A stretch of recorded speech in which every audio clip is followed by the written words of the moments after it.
We're here because free speech is under attack. We're here because people are being convinced that socialism works. We're here because people are being judged guilty until proven innocent. We are fighting back with facts. This is not a safe zone, so buckle up, Buttercup. This is the raw, naked truth.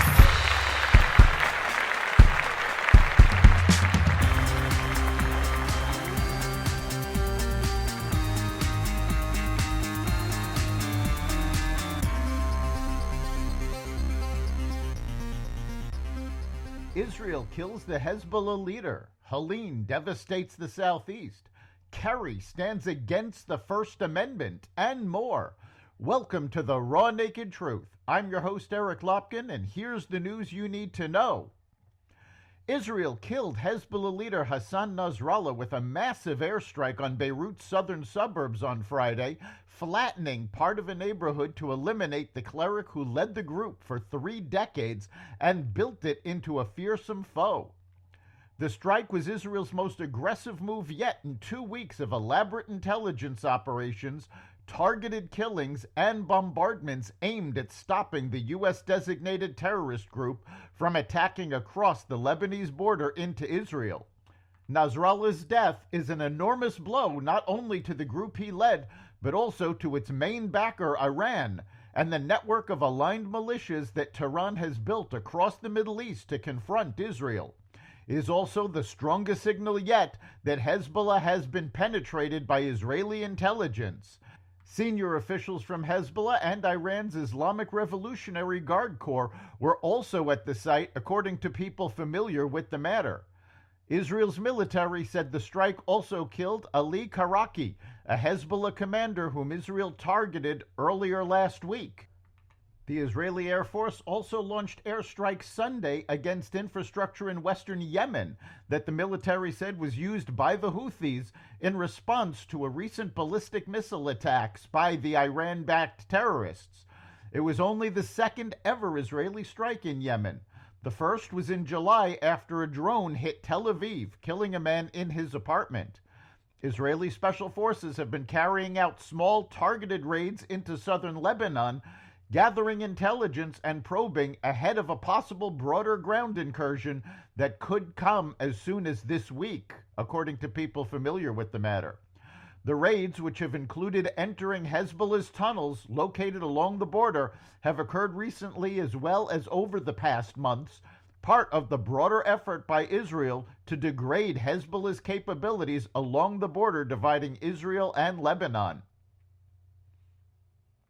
The southeastern U.S. began a huge cleanup and recovery effort on Sunday, and the death toll climbed towards 100 after Hurricane Helene knocked out power for millions, destroyed roads and bridges, and caused dramatic flooding from Florida to Virginia. The storm's winds, rain, and storm surge killed at least 90 people in North Carolina, South Carolina, Georgia, Florida, Tennessee, and Virginia, according to a Reuters tally of state and local officials. Officials feared more bodies would be discovered. With cell phone towers down across the region, hundreds of people had yet to make contact with loved ones and were listed as unaccounted for. Damage estimates range from $15 billion to more than $100 billion, according to insurers and forecasters. Water systems, communications, and critical transportation routes were all affected. President Biden on Thursday pledged another $8 billion in security aid to Ukraine just 1 day after Russian President Vladimir Putin suggested he might change Moscow's rules when it comes to its nuclear doctrine.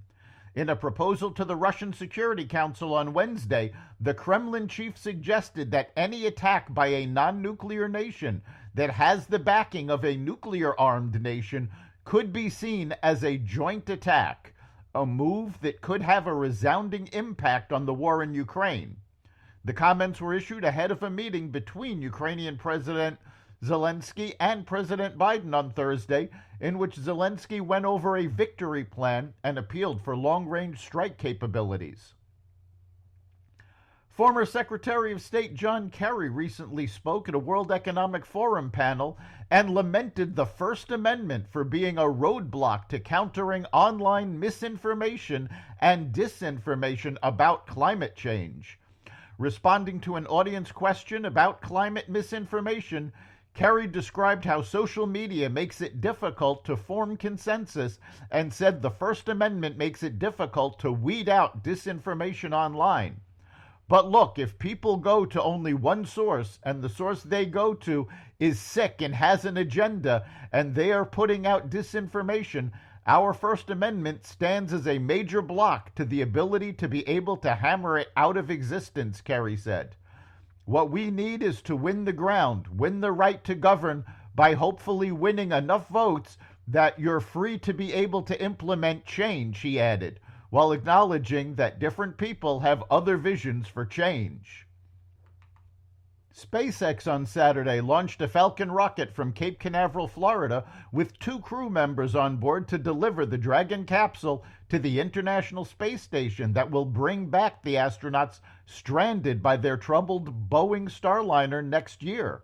In June, NASA astronauts Butch Wilmore and Suni Williams launched on the Starliner, which suffered thruster problems and helium leaks, leaving the space agency to conclude returning them to Earth in the capsule after what was supposed to be an 8-day mission was too risky.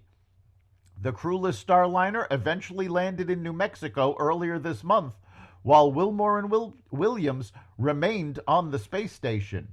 NASA astronaut Nick Hague and Russian cosmonaut Alexander Gorbanov launched from the Kennedy Space Center on Saturday's mission with 2 empty seats on Dragon that will bring Wilmore and Williams home in February. That's the Raw Naked Truth. You can catch every episode of the Raw Naked Truth at xvadio.com, the Apple Podcasts app, Google Podcasts, Spotify, iHeartRadio, Audible, Amazon Music, and other platforms that respect freedom of speech. We'll see you next time.